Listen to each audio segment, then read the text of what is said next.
Johnny scenes আমার শিখাইছে। তোমার যাইতে পারা উচিত। তুমি যদি ফ্রেন্ডের সাথে রাত্রে স্লিপ ওভার করতে চাও, তোমার এটা করতে পারা উচিত। তুমি যদি ফ্রেন্ডের সাথে রাত্রে স্লিপ ওভার করতে চাও, তোমার এটা করতে পারা উচিত। লোকে কি বলবে ভেবে নিজের ভ্যালেন্টাইন্স ডে প্ল্যান ক্যান্সেল করছেন?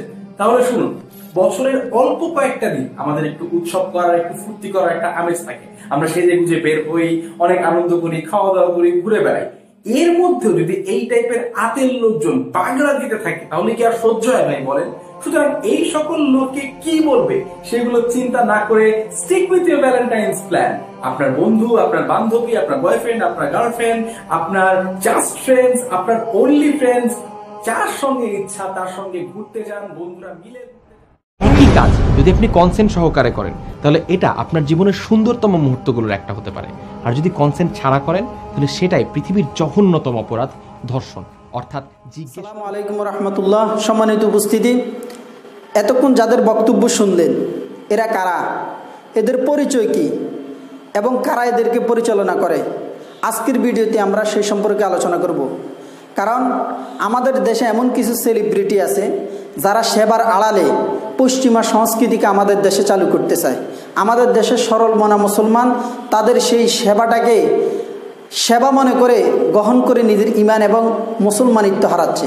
তাই আজকে যারা যে সমস্ত সেলিব্রিটি নিজেদের সেবার আড়ালে পশ্চিমা বিশ্বের সংস্কৃতি এবং চিন্তা চেতনাকে লালন করে তাদের মুখোশ উন্মোচন করবো ইনশাআল্লাহ। প্রথমে আসি আইমান সাদিক। আইমান সাদিককে চিনে না এমন লোকের সংখ্যা বাংলাদেশে খুব কমে রয়েছে। আইমান সাদিক একজন তরুণ উদ্যোক্তা। তিনি 10 মিনিট স্কুল বা রবি 10 মিনিট স্কুলের প্রতিষ্ঠাতা। আইমান সাদিক ব্রিটেনের রানী দ্বিতীয় এলিজাবেথ থেকে কুইন্স ইয়াং লিডার্স অ্যাওয়ার্ড পুরস্কার গ্রহণ করেছিলেন। আর এই কুইন্স ইয়াং লিডার্স অ্যাওয়ার্ড পুরস্কারটা হচ্ছে যে বিশ্বব্যাপী তরুণ উদ্যোক্তাদেরকে পুরস্কৃত করেন যে সংস্থা থেকে, ওই সংস্থার নামই হচ্ছে কুইন্স ইয়াং লিডার্স অ্যাওয়ার্ড পুরস্কার সংস্থা। এই সংস্থার মূল কাজ হচ্ছে যে সারা বিশ্বব্যাপী তারা ডেমোক্রেটিক ব্লগের মূল মেসেজটাকে ছড়িয়ে দিবে। ডেমোক্রেটিক ব্লগ এটা আন্তর্জাতিক রাজনীতির একটা অংশ। ধরে নেওয়া হয় যে সারা বিশ্বের ক্ষমতাধর দেশগুলো দুটি রাজনৈতিক দলে বিভক্ত, একটা হচ্ছে ডেমোক্রেটিক ব্লগ আর একটা হচ্ছে রিপাবলিকান ব্লগ। ডেমোক্রেটিক ব্লগের ইংরেজির সংক্ষিপ্ত নাম হচ্ছে LGBT, অর্থাৎ যার পূর্ণরূপ হচ্ছে লেসবিয়ান, গে, বিসেক্সুয়াল, ট্রান্সজেন্ডার। পুরুষ সমকামী, নারী সমকামী, উভয়কামী বা হিজলারদের অধিকার প্রতিষ্ঠায় যে সংস্থা বা যে সংস্থার সদস্যরা কাজ করে থাকে। আর ফ্রান্স, নিউজিল্যান্ড, সুদান, যুক্তরাজ্য, যুক্তরাষ্ট্র এগুলো হচ্ছে তাদের মূল ঘাঁটি। এগুলো থেকে তারা তাদের কার্যক্রম পরিচালনা করে। সারা বিশ্বে ডেমোক্রেটিক ব্লগের যে সমস্ত সদস্য আছে তাদের মাধ্যমে তারা তা ছড়িয়ে দেয়। আর ব্রিটেনের দ্বিতীয় রানী এলিজাবেথ তিনি হচ্ছেন এই ডেমোক্রেটিক ব্লগের একজন সদস্য। আশা করি আমাদের বুঝতে বাকি রয়নি যে ডেমোক্রেটিক ব্লগ কারা এবং কারা এটাকে পরিচালনা করে, কি তাদের উদ্দেশ্য। এই ডেমোক্রেটিক ব্লগের মাধ্যমে যারা পুরস্কৃত হবে বা এই ডেমোক্রেটিক ব্লগের সদস্য যারা হবে প্রত্যেকের উদ্দেশ্য সম্পর্কে আশা করি আমাদের সম্মুখ কিছু ধারণা হয়েছে।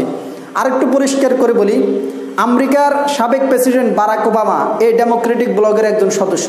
তিনি ক্ষমতায় আসার পরে সুপ্রিম কোর্টের মাধ্যমে আমেরিকার সমকামিতাকে বৈধতা দিয়েছেন এবং তিনি ঘোষণা দিয়েছেন তার বক্তব্যের মধ্যে যে আমেরিকার সবচেয়ে বড় বিজয় হচ্ছে সমকামিতাকে আমরা বৈধতা দিতে পেরেছি। তাহলে তাদের উদ্দেশ্য কি, তারা কি করতে চাচ্ছে?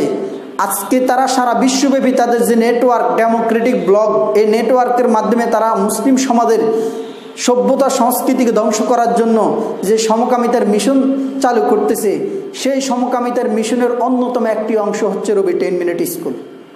কারণ আইমান সাদিক যে পুরস্কার গ্রহণ করেছিলেন কুইন্স ইয়াং লিডার্স অ্যাওয়ার্ড, এই পুরস্কার যে সংস্থা থেকে তিনি নিয়েছেন, এই সংস্থা মূলত একটি সমকামী সংস্থা। এই সংস্থা থেকে কেউ পুরস্কারে নিতে হলে প্রধান শর্ত হচ্ছে তাকে সমকামী হতে হবে।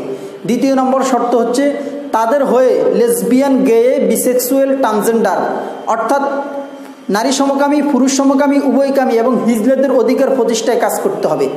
আইমান সাদিকরা সেই কাজটাই করতেছে, কারণ তাদের বক্তব্য, তাদের লিখনি সেটা সুস্পষ্ট প্রমাণিত। আইমান সাদিক এবং 10 মিনিট স্কুলের অন্য অন্য শিক্ষকবৃন্দ এই সমকামিতাকে প্রমোট করে এবং নারীদেরকে ইসলামের সবচেয়ে গুরুত্বপূর্ণ একটি বিধান পর্দা বিমুখ করার জন্য যে হীন মানসিকতা লালন করে এবং যে অপপ্রচার চালাচ্ছে তাদের বক্তব্যে সেটা সুস্পষ্ট ফুটে উঠেছে। আপনারা জানেন সামির মির্জা একজন 10 মিনিট স্কুলের অন্যতম একজন শিক্ষক।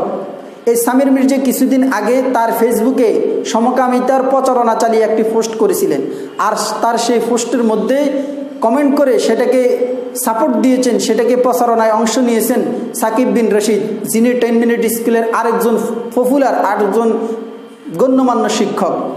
তাহলে এদের উদ্দেশ্য কি এবং 10 মিনিট স্কুলের আড়ালে এরা কি করতে চাচ্ছে সেটা আশা করি আমাদের কাছে গোপন থাকার কথা নয়। এছাড়াও পশ্চিমা সংস্কৃতি, বিশ্ব ভালোবাসা দিবস, ভ্যালেন্টাইন্স ডে, সেই পশ্চিমা নোংরা সংস্কৃতিটাকে, এই বিশ্ব ভালোবাসা দিবসটাকে আমাদের মুসলিম সমাজের নারীদেরকে পালন করার জন্য তারা যেভাবে উদ্বুদ্ধ করতেছে, এতেও আমরা প্রতীয়মান হয় বা এতেও আমরা বুঝতে পারি যে 10 মিনিট স্কুল যারা পরিচালনা করে বা যারা প্রতিষ্ঠা করেছে এদের মূল উদ্দেশ্য হচ্ছে ডেমোক্রেটিক ব্লগের যে সমস্ত কুকর্ম আছে, যে সমস্ত অপসংস্কৃতি আছে, পশ্চিমা অপসংস্কৃতিগুলোকে আমাদের মুসলিম সমাজের মধ্যে ঢুকিয়ে দেওয়া। আমরা কেন 10 মিনিট স্কুলের বিরোধিতা করতেছি? তার অন্যতম কারণ হচ্ছে ডেমোক্রেটিক ব্লগের যে সমকামিতার বৈধতার যেই মিশন, এই মিশনটা ইসলামের একটি মৌলিক বিধানের সাথে সাংঘর্ষিক।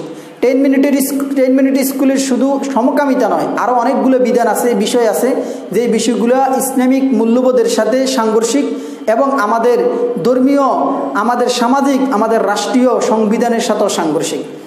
ইসলামের মধ্যে এই সমকামিতাকে হারাম ঘোষণা করেছেন। রাসূল করিম সাল্লাল্লাহু আলাইহি সাল্লাম সুস্পষ্ট ঘোষণা দিয়েছেন যে কোনো ব্যক্তি যদি কওমে লূত আলাইহিসসালাতু ওয়াসসালামের সম্প্রদায়ের মতো কুকর্মে লিপ্ত হয় তাহলে কুকর্মকারী এবং যার সাথে কুকর্ম করা হয়েছে উভয়কে যেন হত্যা করা হয়। এই কারণে মুসলিম বিশ্বের প্রায় 14টি রাষ্ট্র, ইরাক, ইরান, ব্রুনাই, আরব আমিরাত, সৌদি আরব সহ প্রায় 14টি রাষ্ট্রের মধ্যে এই সমকামিতার শাস্তিস্বরূপ মৃত্যুদণ্ড রাখা হয়েছে। আমাদের বাংলাদেশের সংবিধানেও এটাকে সামাজিক অপরাধ হিসেবে গণ্য করা হয়েছে।